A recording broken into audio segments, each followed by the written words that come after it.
So much of it.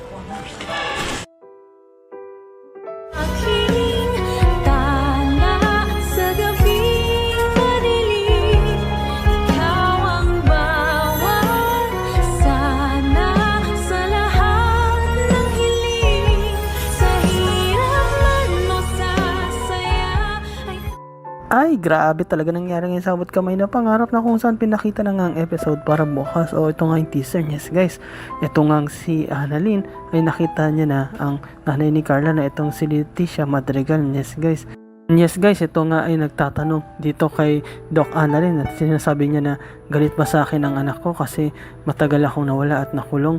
Ngunit inexplain nga dito ni Annalyn na hindi naman po ibig sabihin nakagawa kayo ng krimen ay masama na kayo agad na nanay. Yes guys, kasi sinisisi ni Leticia yung pagkakaiwalay nila kasi nga kung matandaan ninyo, itong si Madam Lotus is pinatay niya ang kanyang asawa. Yun nga yung tatay mismo ni Carla, kaya inisip niya na baka nagtampo sa kanya ang anak niya, ngunit hindi.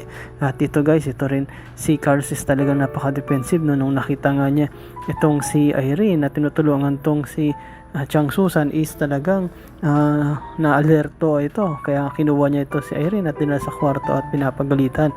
Ngunit napansin nga din yun ni Chang Susan, sabi niya, bakit ba nandito yung ex mo? Baka may balak siyang kunin ka dito kay Lynette, ngunit may hugot nga itong si Carlos at sinabi nga niya na di naman ako katulad ni RJ na may asawa na naghahanap pa ng iba. Yes guys, may hugot ano.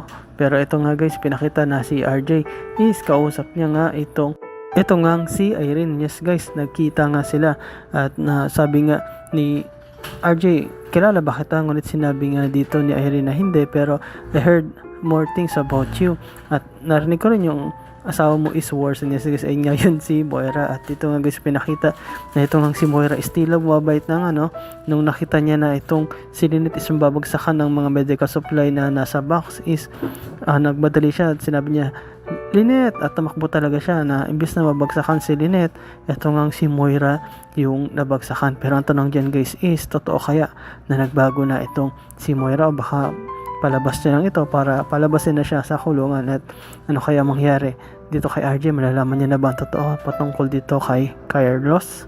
Yes guys, salamat sa panonood niyo sa aking channel, sa inyo pag-like, pag-comment at pag-share. At yun lang guys, ingat palagi, bye bye.